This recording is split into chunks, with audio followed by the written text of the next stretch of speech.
He left the safe open to catch her stealing, but when his son collapsed in her arms, gasping for air, she didn't hesitate. She took the money, ran past the cameras, and saved the boy's life. What he saw next on the footage didn't expose a thief, it exposed a mother.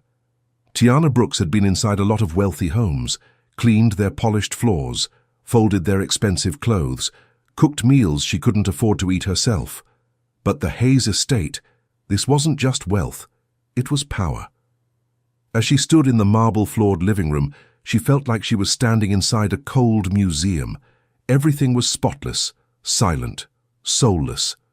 Across from her sat Colton Hayes, billionaire investor and one of the coldest men in the state. He skimmed her resume with those icy grey eyes like he was reading a background check, not a job application. He said flatly, "You worked at Brighton House for 5 years. Why'd you leave?" Tiana kept her voice steady. "The family moved. Colorado." He didn't even look up. "And they didn't take you with them?" "They couldn't afford me anymore," she replied softly. "Cancer treatments. For their daughter." Colton closed the file without blinking. "We have a 6-year-old, Mason, severe asthma. Keep the floors clean, air pure, and don't get too familiar." No handshake, no smile, just silence. "You start today," he said, standing. That was it. The next room felt like a different world. Little Mason Hayes sat on the edge of his twin bed, surrounded by action figures and spaceship posters. He was pale, smaller than most 6-year-olds, but his eyes were bright and full of mischief. "You're not like the last maid," Mason said as she fluffed his pillows. Tiana smiled faintly. "Oh, yeah? What was she like?" "She never talked. You smile with your eyes." Tiana blinked. No one had said that to her in years. "I used to have a boy like you," she whispered. Mason tilted his head. "Where is he?" Tiana hesitated. Her voice dipped. "He's not here anymore." Mason reached over and held her hand. "You can be mine." That simple sentence nearly broke her. She squeezed his hand back and nodded, swallowing the lump in her throat. For the next few weeks, she worked quietly, never causing trouble. Colton watched from a distance, never smiled, never thanked her. But he saw everything. He noticed the way Mason laughed again when Tiana entered the room, the way she smoothed the boy's hair and tucked his medicine under his pillow like a secret, the way she hummed lullabies when no one was watching. And so one morning Colton made a move.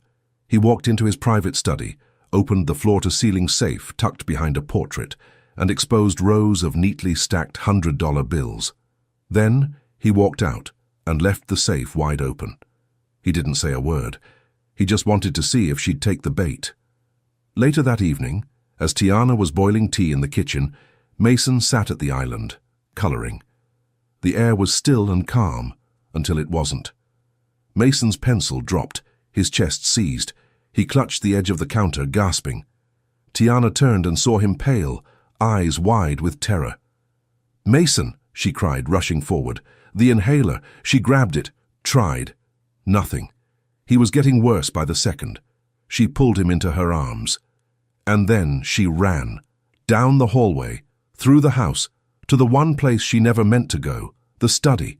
The safe was still open, the stacks of bills right there, cold, silent, waiting. She looked at Mason's face, blue around the lips, fading. Tiana didn't think. She didn't hesitate. She grabbed 2 thick stacks, shoved them into her apron, clutched the child tighter, and ran out of the house. Meanwhile, on the other side of the estate, Colton Hayes sat in front of his security monitor, coffee in hand, watching the live feed from every room. He saw it all, her panic, her hesitation, her decision. He didn't move, didn't speak, but his eyes narrowed. 40 minutes later, Tiana slammed through the glass doors of a walk-in children's clinic, tears streaming down her cheeks. "He can't breathe," she screamed. "Help him, please." The nurse stuttered. "Ma'am, do you have insert—" Tiana reached into her apron and threw the crumpled bills on the counter. "Take it. Just save him." They rushed Mason inside. Tiana dropped into the waiting chair outside, sobbing into her hands, still gripping the scent of hospital floors and blood money. Inside the ER doors, Mason's chest slowly rose and fell. He was breathing again. Back at the Hayes estate, the house was quiet, but the tension had never been louder. Colton Hayes stood frozen in front of the security monitor, watching the paused footage like it was a courtroom exhibit. There she was, Tiana Brooks, his maid, in the study, holding his son and reaching into his open safe. Frame by frame, he watched it again, her hands shaking, her eyes full of terror. Mason barely conscious in her arms. She wasn't stealing for herself. There was no hesitation, no greed, no counting. She didn't even take her purse. She took the money and ran to save his son. Colton leaned back in his chair, staring at the screen. He had expected betrayal. What he saw was something else entirely. Tiana hadn't left Mason's side. She sat beside the boy's hospital bed, still in her uniform, now stained with sweat and worry. Her head rested near his arm. The machines beeped softly. A nurse stepped in quietly. "He's stabilizing. You got him here just in time." Tiana nodded weakly. She hadn't stopped crying. The nurse hesitated. "We ran his name. You work for the Hayes family." Tiana looked up, guilt flickering in her eyes. "Yes. You should let his father know." Tiana took out her phone, stared at the screen. Her thumb hovered over Colton Hayes' name, but she didn't press it. She put the phone back down. Colton stood by the glass windows of his study, whiskey untouched on the table. Mason's inhaler sat on the floor where it had fallen. He hadn't heard from the clinic. No update, no text. And yet he hadn't called the police either. He wanted to. He should have. But something held him back. Instead, he walked over to the safe, still open, and slowly closed it, locking it with a heavy click. Tiana sat on the edge of the hospital bed, brushing Mason's hair gently. His breathing was stronger now, lips pink again. When his eyes fluttered open, she gasped, "Hey, baby." Mason blinked at her, still groggy. "Are you an angel?" She laughed through a tear. "Far from it." Just then, the door opened, and in stepped Colton Hayes. Sharp suit, sharper silence. Tiana froze. Mason perked up weakly. "Daddy," Mason breathed. Colton stepped closer. His eyes locked on Tiana, not with rage, but something deeper, confusion, disbelief. "Thank you," he said stiffly, "for getting him here." Tiana nodded, unsure of where she stood. "I'll return the money." "You didn't steal it," he said. She stared at him. "You saved my son's life." He turned to Mason. "I'll be outside." And with that, he left the room. Tiana found him standing by his car, staring at the sky like it held answers he didn't want to face. "I know I broke your trust," she said softly, voice trembling. "But I couldn't just let him—" "You didn't break anything," Colton cut in. He turned to her slowly. "I did." Tiana looked away, hands tightening around her arms. "If you want me gone, I understand." Colton didn't respond, just stared at her. Then, without looking back, he said, "I'll have a driver take you both home." Mason was resting in his room, coloring quietly. Tiana stood at the sink, staring blankly out the window, her heart still heavy. She didn't know what came next. She only knew everything had changed. You've watched her risk everything for a child that wasn't hers. You've seen a man question everything he thought he knew about loyalty, love, and trust. These stories take hours to write, crafted to move you, to make you feel something real. So if you're still watching right now, don't just watch, subscribe, because stories like this, stories that remind us of what matters, deserve to be told. Colton rewound the footage one last time. There it was, Tiana's tear-streaked face, Mason in her arms, the panic, the instinct, the sacrifice. He stared at the screen for a long time, and for the first time in years he felt shame. Then he opened the bottom drawer of his desk, pulled out a photo, his wife, smiling, holding a much younger Mason. She'd always said love came from action, not appearances. Maybe he was just now learning what that meant. The house was quiet again. But now it felt different, heavier, like everyone inside was holding their breath. Mason was back home, healthy, smiling again. But something in the air between Tiana and Colton had shifted, not spoken but sharp. Tiana returned to her duties, polishing surfaces, folding linens, tidying toys, but now she worked in silence. No humming, no small talk, no eye contact, Colton noticed, and it bothered him more than he expected. Tiana tucked Mason in for a nap. He clutched his blanket and whispered, "You're not leaving, right?" She hesitated. "No, baby, I'm here." He smiled sleepily, then drifted off. As she walked out, she nearly ran into Colton in the hallway. They both froze. She looked away quickly. "Can we talk?" he asked. Tiana didn't answer. She kept walking. Colton stood awkwardly at the island, while Tiana prepared tea, her movements precise and distant. He cleared his throat. "You haven't said much since the hospital." She didn't look at him. "There's not much to say. You're angry." "I'm tired." He exhaled. "I didn't know Mason would get sick. I didn't plan that." "But you planned the test." He paused. "Yes." She turned to him finally. "I've worked for families with less money and more heart. I know I'm just the help, Mr. Hayes, but you didn't leave that safe open to protect your home. You did it to confirm what you already believed about people like me." That landed like a slap. He swallowed hard. "You're right." Silence stretched. "I wanted to fire you," he admitted, "the moment I saw you take the money." "So why didn't you?" Colton looked away. "Because you didn't just take it.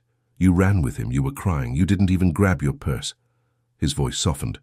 "You weren't stealing, you were saving my son." Tiana shook her head. "And yet, I still feel like a suspect." Colton sat alone, watching the security footage again. He paused it on her face. The pain.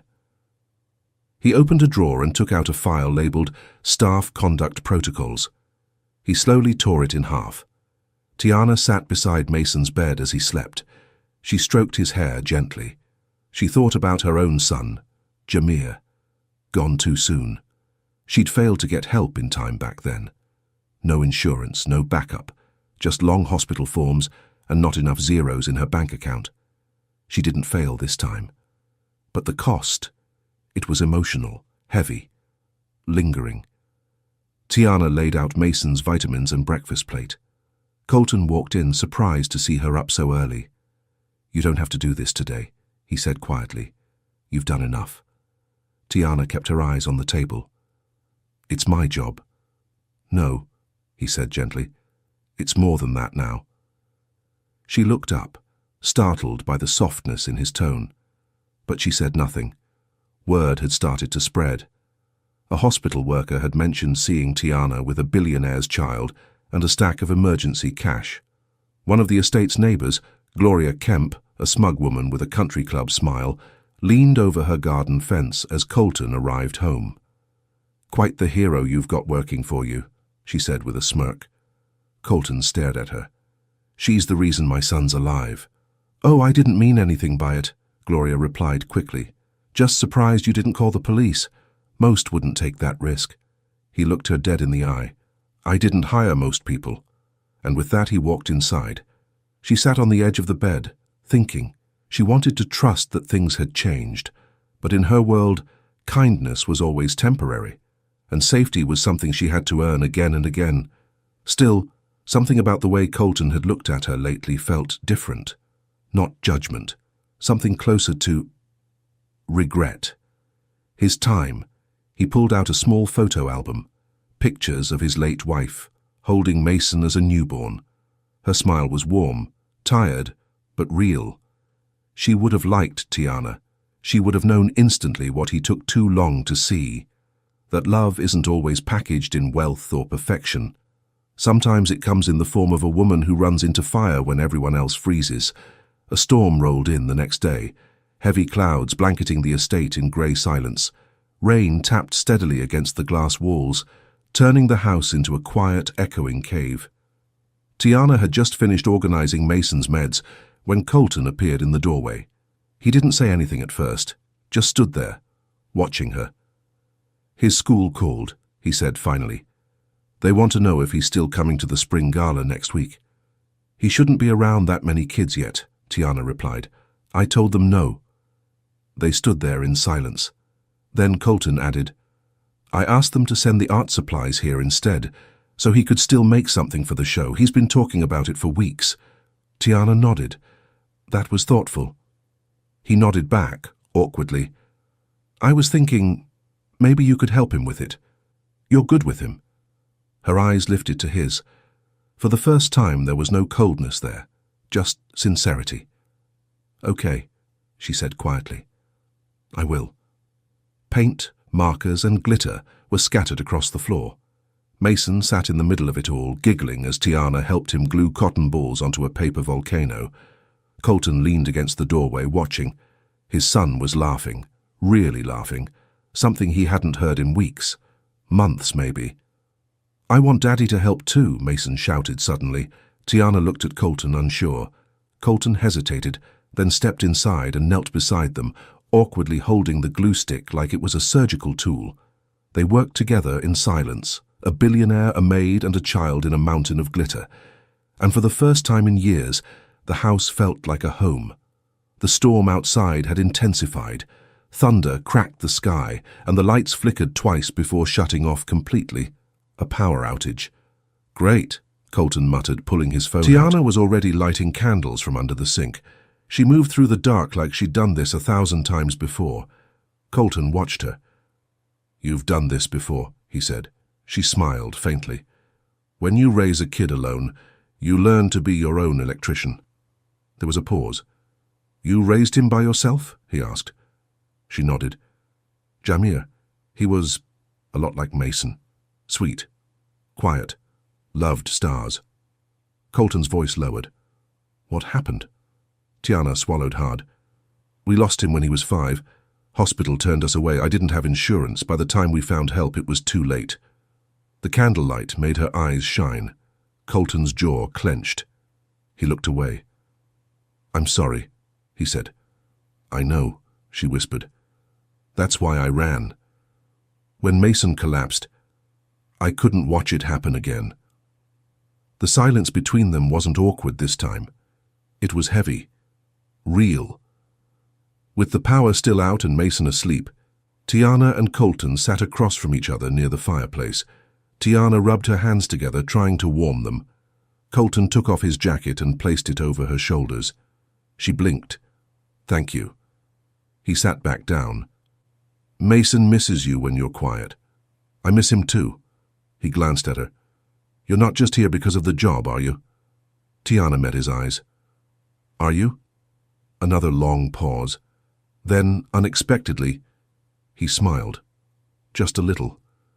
But it wasn't forced. And she smiled back. Sunlight had returned.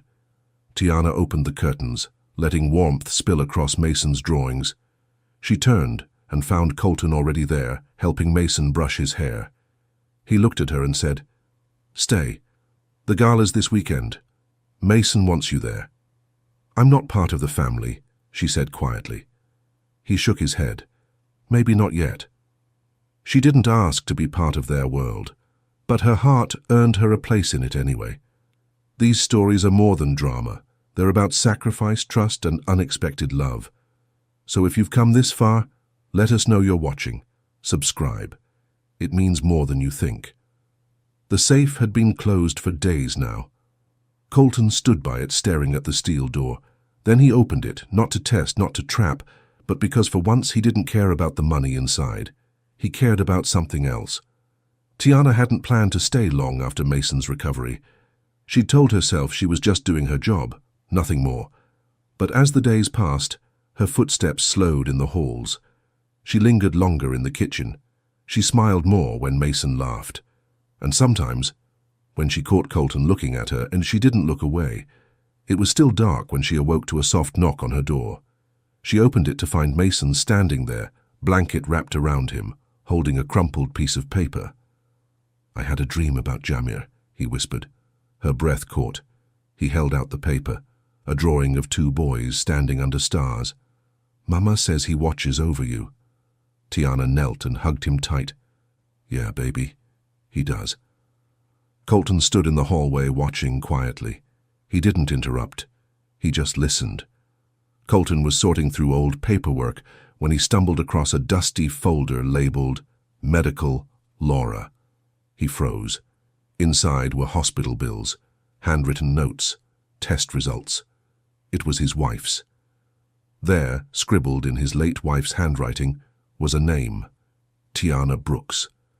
He stared, confused, until the memory hit him like a truck. A hospital room. Colton standing at the foot of a bed, arms crossed. His wife, Laura, frail but smiling, speaks to a younger, thinner Tiana. She's wearing scrubs, holding a chart. "She's been the only one Mason listens to," Laura says. "The nurses love her." Colton had barely looked up at her. He'd never noticed her face, never asked her name. Just another worker in the system, just another name on a badge. Colton sank into the chair, the folder slipping from his hands. She'd known them before. She'd helped his wife and him back when he was too arrogant to care. Tiana Brooks had been there all along. Tiana was wiping down the counters when Colton walked in, holding the folder. "Why didn't you tell me?" he asked softly. She paused. "Tell you what?" He set the folder on the table. "That we've met before, at the hospital, with Laura." She looked at it, then at him. "You don't remember me." "I do now." Tiana exhaled. "I didn't want you to think I came here because of guilt or history. I applied for the job because I needed it. That's all." "You were the only one Laura trusted," he said. Tiana nodded. She was kind. Even when she was dying, she had grace. Colton sat down slowly. "She always said I looked through people. I think she was right." Mason had fallen asleep beside Tiana while reading a book. Colton entered quietly, paused in the doorway. Tiana looked up, whispered, "He's safe." Colton stepped inside, his voice low. "Laura wanted someone like you to stay after she passed. I refused. I didn't trust anyone." "You still don't," Tiana said. "I'm trying." She studied him. For once she believed him. They sat across from each other, sipping tea. The room was quiet, filled only with crackling fire. Colton leaned forward. "After Laura died, I couldn't connect to anyone. I let Mason's nannies come and go like temporary furniture, but when he bonded with you, I fought it." Tiana looked up. "Why?" "Because I was afraid of losing control. And you made me feel things I buried." Tiana's voice was barely audible. "We both buried things." Later, alone, Colton stood at the window holding Laura's old photo. But this time, instead of grief, he felt something else. Hope. A second chance, maybe. But he knew that with every step closer to Tiana, he risked breaking what little trust had formed. She stared at the old photo of Jameer in her wallet, then looked at Mason's drawing beside it. Two boys under stars. Her heart ached, but it didn't hurt the same way anymore. This time it hurt with purpose.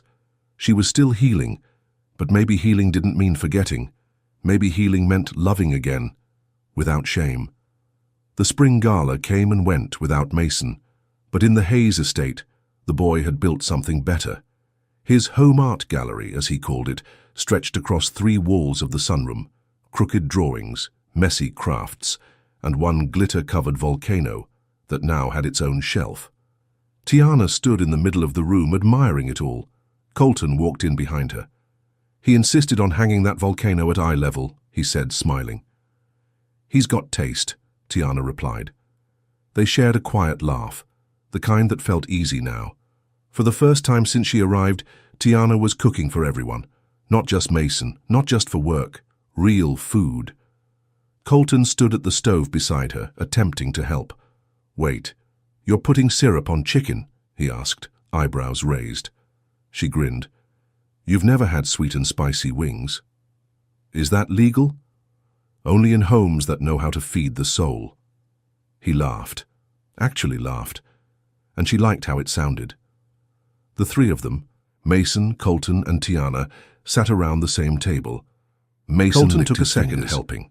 Tiana, for once, sat instead of served. It didn't feel like a family dinner. It was one. Mason looked up mid-bite. "Can we do this every night?" Colton looked at Tiana.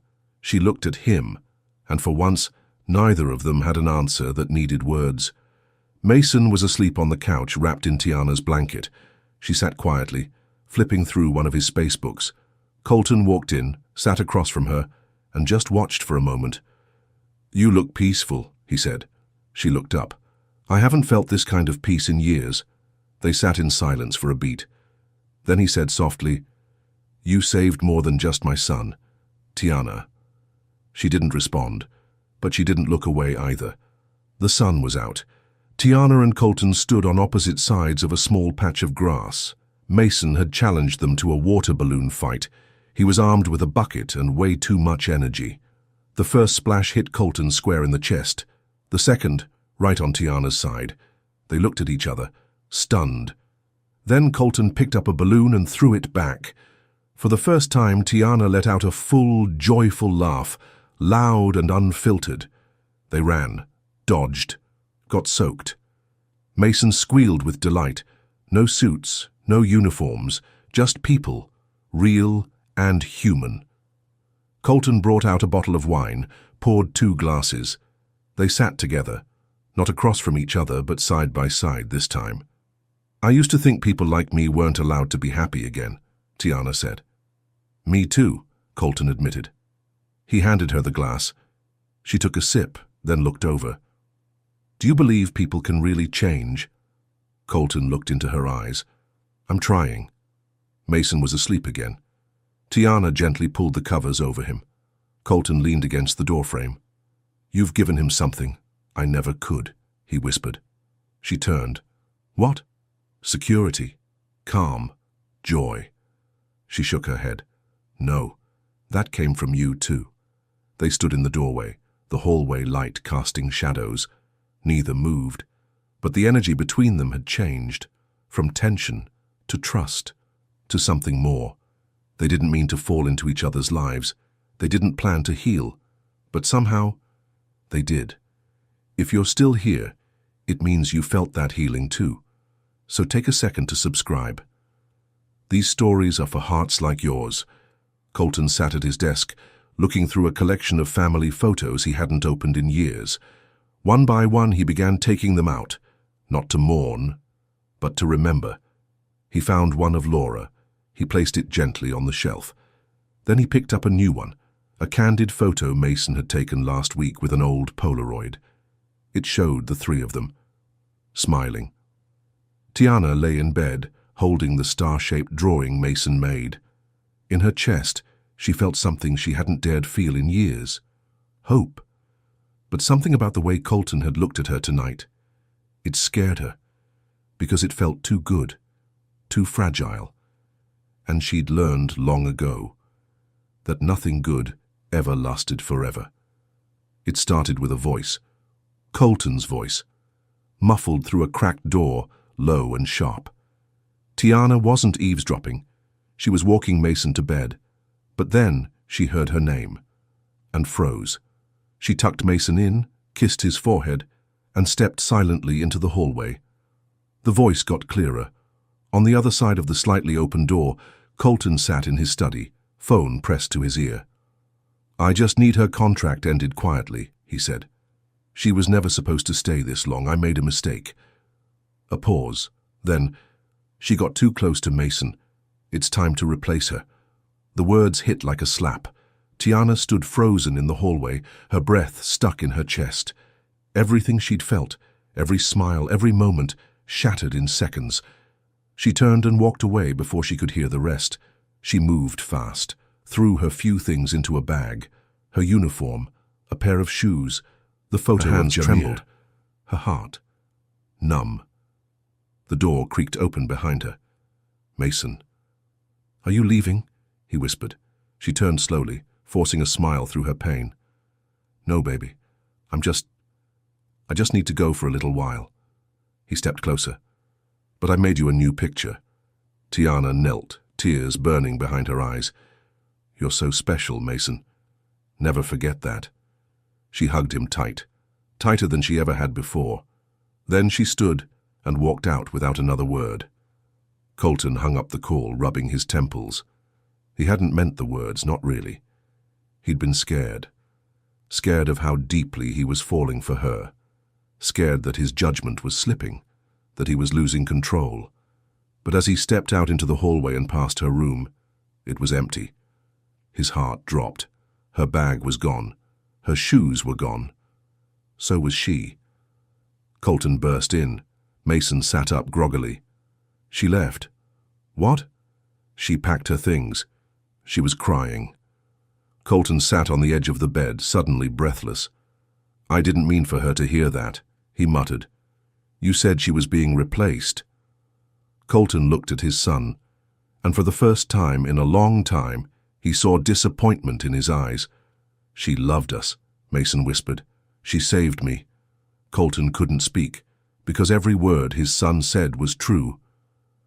Tiana stood outside the train station, suitcase in hand. The air was cold, her fingers numb. She checked her phone. No messages, no missed calls. She didn't know why she expected any. She knocked gently. The door opened. "Tiana," her sister said in shock. "What happened?" Tiana stepped inside, collapsed onto the couch and broke. "Everything," she whispered. "Everything happened." Colton sat in the kitchen, staring at his untouched coffee. The house felt colder than ever.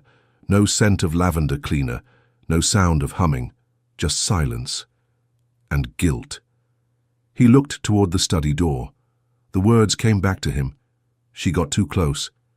She was never supposed to stay. He whispered to no one. "I didn't mean it." Mason stared out the window, holding Tiana's star drawing in his lap. He hadn't eaten, hadn't smiled. He just waited. Tiana scrolled through her phone. Colton's name was still there. No texts, no apologies. She deleted his contact. Colton opened the safe. It had been untouched since the day she saved Mason. He stared at the empty space inside. It didn't matter anymore. He didn't need the test. He needed her. But she was gone, and he'd broken what he didn't know how to fix.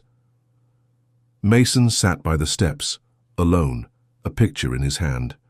Colton came outside, knelt beside him. "She's not coming back, is she?" Mason asked. Colton's eyes welled up. "I don't know." "She didn't steal from us," Mason whispered.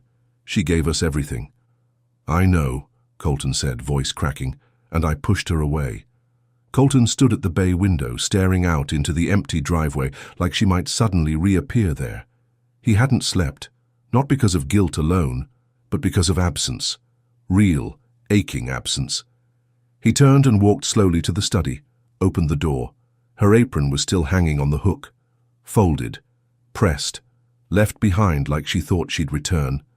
He touched the fabric gently. His hand trembled. He hadn't just lost a housekeeper.